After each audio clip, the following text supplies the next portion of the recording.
Hey guys, welcome back to another Destiny 2 video. Today's video is a Lucky Pants Hunter build, and I wanted to mainly showcase it because, believe it or not, Lucky Pants got way better in Lightfall than it was in previous years, partially because of new mod systems, but also because of some other changes that were made to the general PvE sandbox. Without giving everything away, with this build, you can have an increase to your hand cannon damage of up to 2,502%. We can use our heavy weapon like we would a primary weapon, constantly spamming it and swapping to our primary for high DPS scenarios, and overall just having solid ability regen and survivability. Be sure to like and subscribe for more Destiny 2 content like this. Let me know if you have any comments or questions about the build down below, as well as any recommendations for future builds. I'm currently working on a Warlock one, so stay tuned for that soon. Getting right into the subclass then for today, you can really use any super that you want with this build. All three of these will benefit from being Radiant, which we'll have often with this build. However, your Golden Gun is actually going to get an additional benefit from the Kinetic Surge mods we're using to benefit our hand cannon, and as a result, one of these two is recommended just because they'll get the Radiant bonus and the Kinetic Surge damage bonus. For your abilities, I'm using Acrobat's Dodge for our class ability. The main reason behind this is to grant us Radiant effects whenever we use our class ability.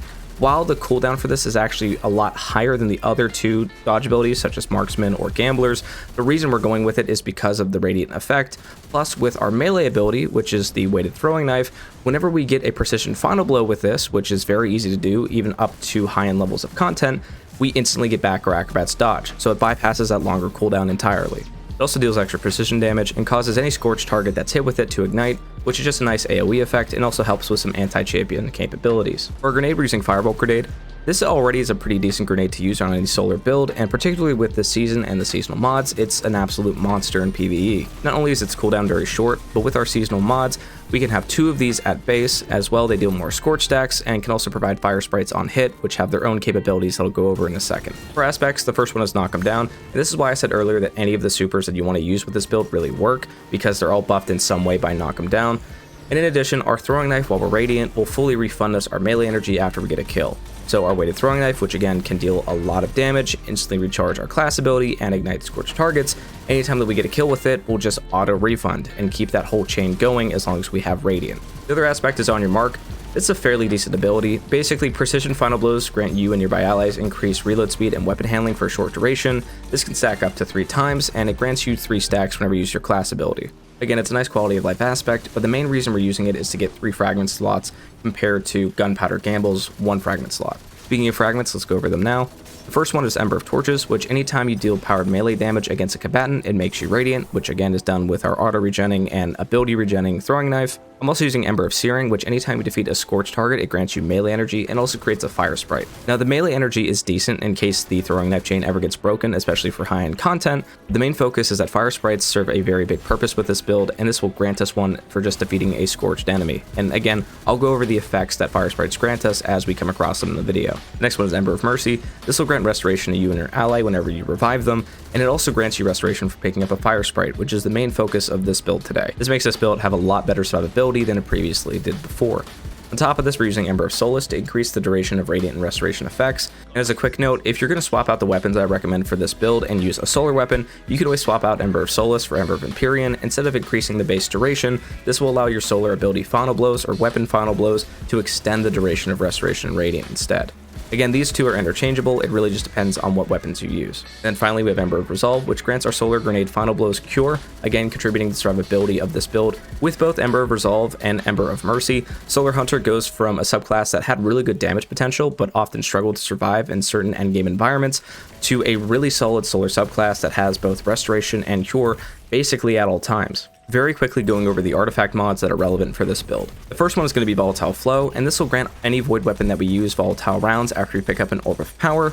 We're also using Solar Surge, which anytime we collect a fire sprite, it grants us a stack of armor charge. We're also using Defiant Armory, and this is one I showcased in the last Hunter build that I did. And in short, it greatly improves the effects of Noble Deeds, Nanotech Tracer Rockets, Text-Bound Stock, and Ambush Origin Trait perks. If you aren't going to use a weapon with any of these Origin Trait perks, then you don't have to use this mod or Origin Hones, but I highly recommend using them if you do, especially since with this season and the season's weapons, Noble Deeds is already available on currently craftable and earnable weapons, so it's a very easy perk to take advantage of, but it just more or less improves the potency of the effect, For example, with Ambush, it gives it a slight damage boost compared to normal Ambush. And any weapon that benefits from Defiant Armory also benefits from Origin Hones, again another mod I showcased in a previous Hunter video. Basically, any of these weapons that I previously listed are overcharged when that modifier is active. Overcharge is a new PvE sandbox modifier, and it's prevalent in a lot of endgame activities. For example, any master version of a raid will have this modifier as well as some other modifiers like surges available. Overcharge specifically benefits a specific kind of weapon, and whenever you match that weapon in your loadout, you get a specific damage bonus attached to it. What Origin Hones does is that anytime the overcharge modifier is present in activity and you have a weapon with these origin trait perks, they are always overcharged no matter what, which means that again, if you use a weapon with noble deeds, nano tracing rockets, text-bound stock, or ambush, these always have a 25% damage buff attached to them. In addition, we're using Flare Up, which allows our Firebolt grenades to do more scorch stacks as we deal damage. It also allows the Fire Sprite to spawn anytime we damage an enemy with our Firebolt grenade. And we're also using Bricks from Beyond, and this allows any powerful combatant that we defeat with a Void weapon to have a chance to generate heavy ammo for us and our fire team. Going over the armor and the mods for today then. Starting off on our helmet, I'm using 2 stacks of Heavy Ammo Finder just to support our heavy weapon because, like I mentioned earlier, we're treating our Void Heavy LMG like a primary weapon, and it's what we're using to defeat most enemies. I'm also using a Void Siphon mod, just allowing that Void LMG to generate Orbs of Power, which can then grant it volatile rounds, and also give us armor charge stacks as well as Super Gen. If you want to swap this out for a different kind of finder or a scout to also benefit your fire team, you absolutely can. I'm mainly focusing this build on solo play though. However, it does do well with a fire team. For our gauntlets, I'm using Fastball just for quality of life, and the other 2 mods are Momentum Transfer and Impact Induction. Momentum Transfer gives you melee energy anytime you cause damage with your grenade, and Impact Induction does the reverse of that. And if you want to swap out Fastball for, say, a loader for your Void weapon or whatever heavy weapon you're using, or another stack of Momentum or Impact, you can definitely do that instead. For the chest piece, I'm using 2 stacks of Void Reserves. This is mainly to support our Void heavy weapon. However, if you want to swap this around based on any kind of threat modifiers like a Solar or Arc Resist, for example, you could definitely do that instead. On top of this, I'm using Charged Up, which allows us to have a maximum of 4 stacks of armor charge instead of 3. Again, if you want to swap this out for a different reserve or a damage resist, you can absolutely do that. Onto our legs in, and our exotic for today is Lucky Pants. And as I mentioned earlier, Lucky Pants got a lot better in the sandbox, and I'll go over why that is in a bit. But sticking to the perks itself as well as the mods on it, with Lucky Pants, anytime that you swap to a fully loaded kinetic hand cannon or hand cannon with a damage type matching your subclass, so in this case a solar hand cannon, it'll grant you an additional 60% damage bonus to that hand cannon every time you hit a shot with it, up to 10 stacks. Now at 10 stacks, you are dealing 600% more damage per shot, but the only issue is that a legally modded holster only lasts for about 5 seconds.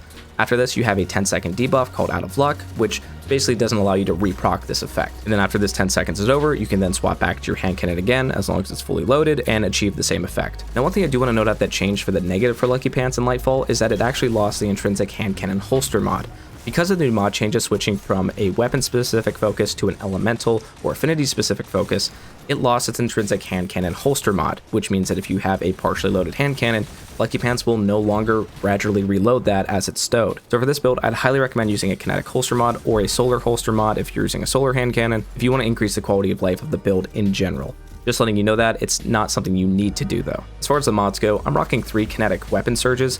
This will grant our kinetic weapon damage and again our golden gun damage a 22% increase anytime that we have stacks of armor charge. However, like I just mentioned, if you wanted to rock, say, 2 kinetic weapon surges and get a 16% instead of a 22% bonus, you could also rock a kinetic holster mod just to reload that hand cannon gradually. You could also rock something like Orbs of Restoration or Absolution, just allowing for some decent ability gen on orb pickup. Onto our cloak, our first mod is Time Dilation, and this will essentially bring the surge duration from 10 seconds to 15 seconds.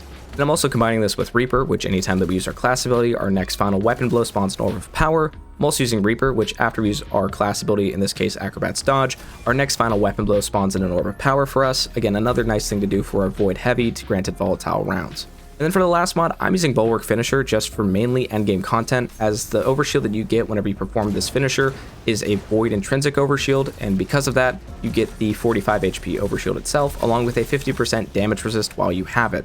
Even though it only is around for 10 seconds, it's a nice survivability thing, especially if you're trying to perform a finisher on a weakened champion, for example. However, if you'd want to swap this out for another thing of Reaper or Time Dilation or something like Distribution for ability regen, go ahead and do that instead. Onto our weapons, let's first start off with Crimson, and before we get into the damage stacking effects that we can actually have with it and how crazy the damage increase can be, let's go over why we're using Crimson in the first place. Crimson is a 3-round burst hand cannon, meaning that every time we fire in that burst, it'll grant us 3 stacks. And it's because of how fast Crimson builds up stacks that allows so much of the magazine to take advantage of that 600% damage buff. On top of this, any kill that we get with this weapon starts health regen, which is just great for survivability, and any precision kill that we get with it automatically reloads the magazine. Although it's only for a short period of time, Lucky Pants allows Crimson to have some insane burst DPS potential, and again, this is coming from a primary weapon. Going over the potential stacking that Crimson actually has then, there's a number of sources we can actually take advantage of. Starting off is Lucky Pants itself, and again, Lucky Pants will give you a 60% damage bonus every time you hit a shot with a hand cannon, up to 10 stacks, which provides a 600% damage increase. On top of this, we can also stack on Radiant, which is a 25% damage to our weapon damage, and is something we can achieve with our throwing knife and with our dodge very easily. We're also using Kinetic Weapon Surge, which again, at 2 stacks is going to give you a 16% bonus as long as you have stacks of armor charge, and at 3 stacks it's going to give you a 22% damage bonus. With just these 3 buffs alone, which again come from very minimal setup and are just basic parts of our playstyle, we can increase our Crimson's damage by 968% at times 10 stacks.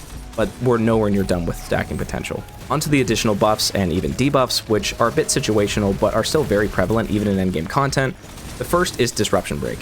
Any weapon that has Disruption Break on it, which can roll from a variety of sources, will basically grant you a 50% increase to your kinetic weapon damage anytime that you break an enemy's shield. The main reason to take advantage of Disruption Break in endgame content specifically is against barrier champions, although there are some bosses that also have shields just naturally applied to them. With Disruption Break and combining it with a rating effect, any weapon that isn't already intrinsically anti-champion, say with like an Overload or a Unstoppable mod, not only can break that shield very easily, but also apply a 50% debuff to it to increase our hand cannon damage. Another thing to note is Disruption Break isn't a standard debuff, it's actually a global debuff.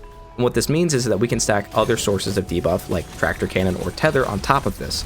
So if you're playing with a fire team or if you're using a legendary hand cannon, you could also stack on Tractor Cannon, or again, if you're playing with fire team, have someone use Tether, and that grants your hand cannon an additional 30% damage bonus when applicable. The other source for a buff is Overcharged Weapons, which is a new modifier. Basically, anytime that your subclass matches the surge type, so in this case it's Solar or Strand, since we match Solar in this case, our kinetic weapons do 25% more damage, which means that our Crimson, which already has a host of other buffs and debuffs that we can use even solo, now has an additional 25% damage bonus attached to it. Putting this all together, we have 600% from Lucky Pants, we have 22% coming from Kinetic Weapon Surge, or 16% if you use 2 Surge mods, 25% from Radiant, 50% from Disruption Break when applicable, 30% that can come from something like Tractor Cannon or Tether if you're playing that way or playing with a fire team, as well as the additional 25% from Overcharged Weapons when we match the Surge type, means that our Crimson can have a 2,502% damage increase, which even in endgame content is absurd and will absolutely melt through champions. And in case you're curious, if you're using 2 stacks of Kinetic Weapon Surge instead of 3, it'll be 2,374% instead. Even in GMs, just the standard 900+% that comes from Lucky Pants, Radiant, and Surge mods is more than enough to melt a staggered champion, so this kind of damage buff when applicable is absolutely absurd. And even though all of these buffs and debuffs being applied at the same time isn't only impossible for solo play, but can be a bit tricky even when playing with the fire team, we're always able to take advantage of a number of these at some time. Onto your heavy weapon, which I've been talking about a little bit beforehand. I'm personally using Retrofit Escapade, although any Void LMG will work, and I'll go over some recommendations here in a second. The reason I'm specifically recommending Retrofit Escapade is because of Ambush, and Ambush again is one of the buffed Origin trait perks thanks to Origin Hones and Defiant Armory. These mods not only grant Ambush an increase in its damage percentage bonus, but also allows this weapon to have a base 25% damage boost at all times, anytime the Overcharge modifier is active. And again, we can make this weapon deal even more damage by stacking on weapon perks, say Target Lock for example. You can also use a mod of your choice based on what enemies you're primarily targeting. On top of that, we can also stack on Radiant, which is again another 25% weapon damage bonus. Keep in mind with the Orbs of Power gen that this build already has attached to it, this weapon basically has infinite volatile rounds too. And with Bricks from Beyond and dual heavy ammo finders, this weapon always has ammo support, which means that we can basically treat this like our primary weapon. A few other LMGs I would personally recommend for this build. The first is Commemoration, which is available through the Deepstone Crypt raid. Not only can this roll with a variety of weapons, but it's also craftable, and one of the perks I highly recommend on it is Repulsor Brace, especially if you're trying to go for a more survivability focused version of this build. With Volatile Flow of the Season, this means that Repulsor Brace's effect is always active, and Commemoration is an all-around decent Void LMG that you can substitute into this build. You can also use Shattered Cipher if you have one from previous seasons, and the final one I want to focus on is Corrective Measure. Now, Corrective Measure is the LMG from Vault of Glass, and can roll with a variety of different perks. The main one that it can roll with, though, is Demolitionist and Adrenaline Junkie. And with those two combined, it can make our Fireball Grenades even more potent than they already are. And then finally, for our energy weapon, you can really use any combination or variety of weapon that you want to use. Again, I use Disruption Break just to have our hand cannon deal additional 50% damage against shielded enemies, specifically barrier champions, but you can roll basically anything you'd want to here and find success with it. Any weapon with Incandescent, for example, is going to allow us to scorch more targets after getting kills, and those scorched targets not only can be ignited with our throwing knife, but defeating them grants us melee energy, and also those fire sprites that we can rely on for additional healing. Again, you can use a weapon with Repulsor Brace to get that overshield I mentioned earlier. Another weapon I recommend is Prodigal Return, which is this season's grenade launcher, and it is currently craftable. It can roll with a variety of different perks like Bolt Shot or Disruption Break, so there's definitely a combination out there for whatever playstyle you have with this build, but the main reason I'm focusing on it is Noble Deeds. Now, Noble Deeds isn't that great on its own, but the main reason we're using it is again because of Origin Hones and Defiant Armory, meaning that the effect that Noble Deeds provides is greatly increased. On top of that, Origin Hones will grant it a constant 25% damage bonus anytime the overcharge modifier is active. To summarize the whole build then, not only is our Void LMG being used like a primary weapon, it also has constant volatile rounds, ammo gen thanks to a variety of different sources, as well as a flat damage increase that we could take even further with just basic intrinsic effects. But we also have a hand cannon, which is actually serving as our burst DPS option, which in certain situations can deal up to 2500% more damage. Couple this with decent ability regen and survivability found in our subclass, and really any energy weapon you could want to better fit your playstyle, and you have a build that thrives in basically all levels of content and can hold its own even in something like Grandmaster Nightfalls. Again, this build was primarily designed for solo play, although it fits perfectly with a fire team. Thank you guys so much for watching. If you stuck around to the end, I greatly appreciate your support on these videos. Again, like and subscribe to stay tuned for more Destiny 2 content like this, and let me know down in the comments if you have any comments or questions about the build or any recommendations for future builds. Again, thank you guys so much for watching. It really means a lot to me, and have a great day.